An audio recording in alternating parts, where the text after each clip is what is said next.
Hey, this has been a while. Ralph Perez from Strange Planet here, and I wanted to kind of get some prep things going on here.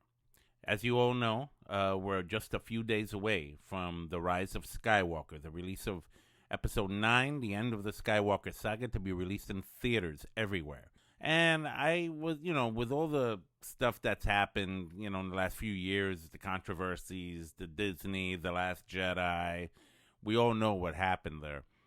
I was thinking, you know what? I think there are certain things maybe that we all need to do as a Star Wars community to kind of prepare to see this movie. These are my tips. These are just my suggestions. Obviously, nothing's etched in stone. My opinions, my thoughts. Feel free to share and take that advice. Feel free to reject it and call me, a nut job for even suggesting it. It's a free country, man. So here we go. I'm gonna try to follow this advice myself. Going in, I'm seeing it this Friday, and I'm ready to go with it. But I'm gonna just this is pretty much what I'm gonna do. Ready? The first thing I think we should do to prepare for Rise of Skywalker is avoid TV spots, commercials, and other sneak peeks. There has been the last few weeks an incredible flux since the third final trailer came out back in October. There's been such a flux of these you know TV spots, and they keep showing little bits of new things that we haven't seen. And it's getting to be a little bit overwhelming. I'm feeling like, you know what, I really need to turn my head now because I don't want to see all this. I want to be pleasantly surprised. I want to walk into that theater and experience the movie and see things I never saw in on TV and previews and TV. None of that. And I feel like they're just showing a little bit too much. I don't know if it's to satisfy a sense of gratification for people who don't care and want to see a lot of stuff before the theater, before the movie comes out. But for me personally, I don't want to do that. I want to be able to, you know, walk in there kind of like with an open mind and just be like, hey, I don't know what's going on. Now, I've admittedly seen a couple. And I'm like at a point right now that if I know I might come across one on the internet, on television, on whatnot, I'm going to freaking turn my head and run out the room. This is a very important movie for a lot of Star Wars fans. For me particularly, because it's the last of the saga. It ends with Episode 9, everything. So I want to be able to like really take it in the way I took in the very first film back in 1977. I had no idea what I was walking into. I want that same kind of experience. The second thing I think we should do as Star Wars fans to prepare for Rise of Skywalker is to watch certain Star Wars films to prepare. Now, if you're one of those people that are like binge watching every single Star Wars movie ever made, from the original 1977 version all the way through the prequels, all the way to the cartoons, Rebels, Clone Wars. Hey, more power to you, man. I can tell you there have been even movie theaters that have been offering people to binge watch all of the movies straightforward. I don't know, maybe they'll provide showers. It's crazy. I'm like, wow, that's hardcore right there. I can't do that. Obviously, I have a family. I have a job. I gotta, keep it down. So it's like, okay, so that's something we have to consider now. What I've been doing is I've been watching certain films. I haven't seen all of them. The ones that I felt needed to be kind of like looked at again. Because I feel like those particular movies are gonna have an implication of sorts to Rise of Skywalker. One such one is Revenge of the Sith, Episode 3. I thought that was a big thing because, we obviously see Anakin Skywalker's fall from grace and becomes Darth Vader.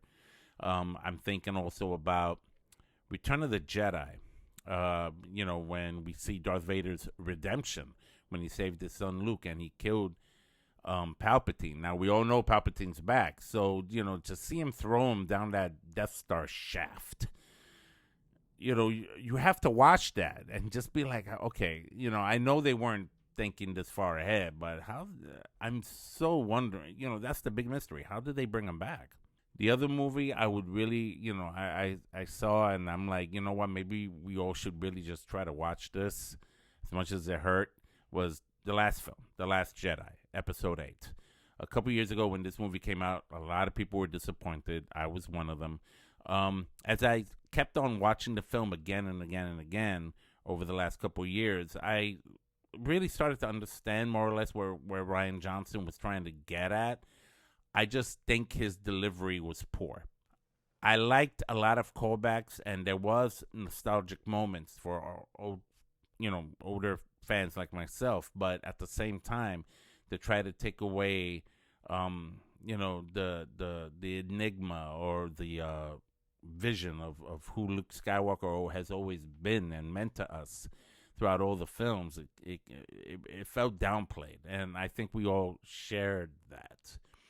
And of course we all know what he did at the end of Rise of Skywalker, as if and I don't know if that I wouldn't consider it heroic. I would consider it, okay, he helped. But I think that when we watch Rise of Skywalker, I think that's gonna answer some questions that we probably walked out of the theater with The Last Jedi. I would like to think that Rise of Skywalker will actually complement The Last Jedi and make it more sensible and even better and more enjoyable to watch in the future, because then you'll be watching with, well, yeah, now I understand why this happened or why that had to happen, right? So I like to think that Rise of Skywalker will kind of like explain that better through whatever angles they're gonna address.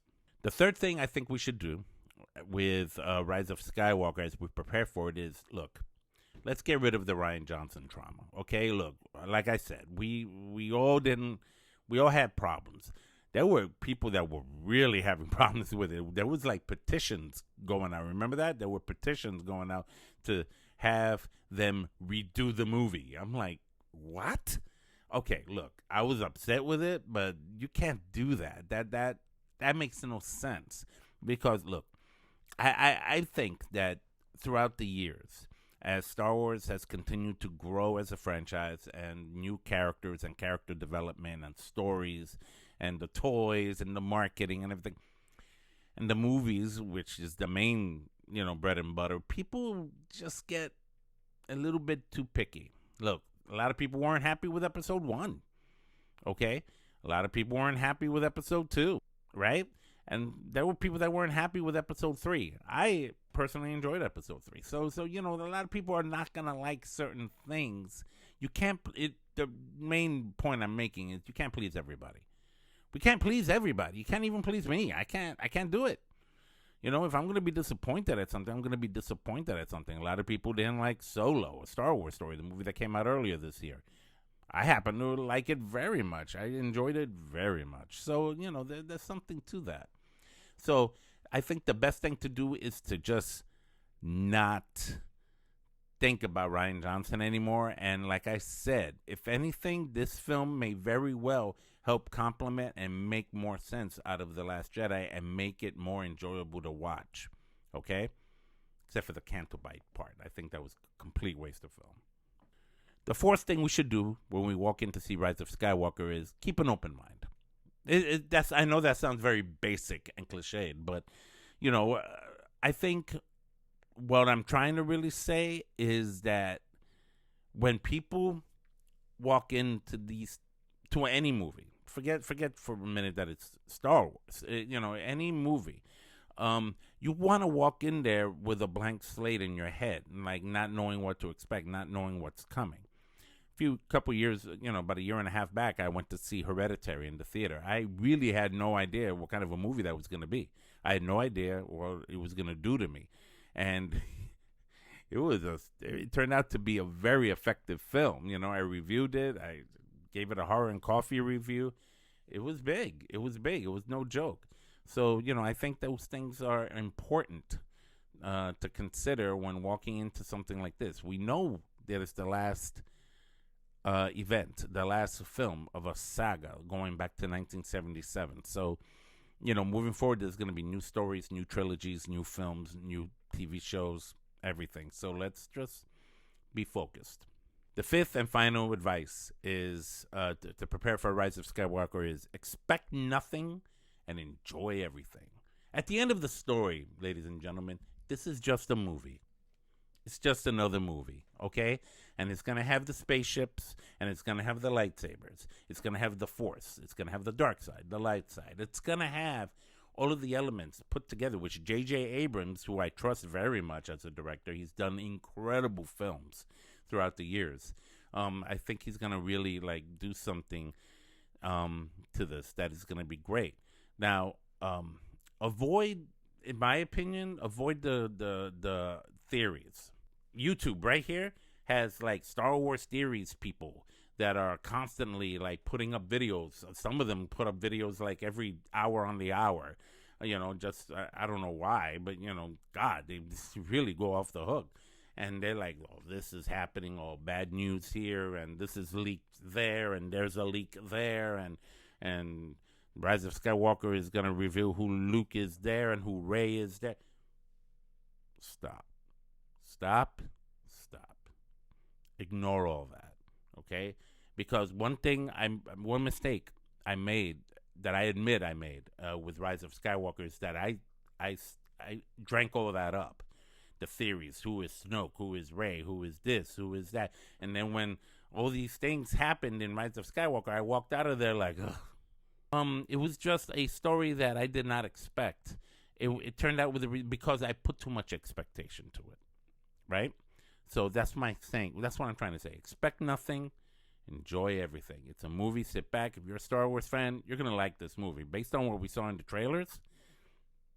Based on knowing that the Palpatine is back, and I have theories in my brain, but I'm not gonna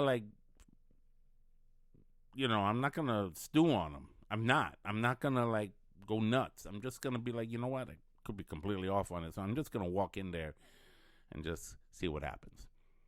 So there you have it, people. Those are my 5 pieces of advice to prepare for Rise of Skywalker as we walk into the theaters this next coming weekend in a few days.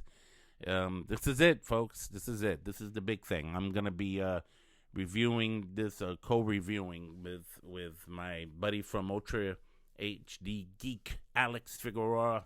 We're going to talk about Rise of Skywalker, and we're going to see, after we see the movie, we're going to check that out.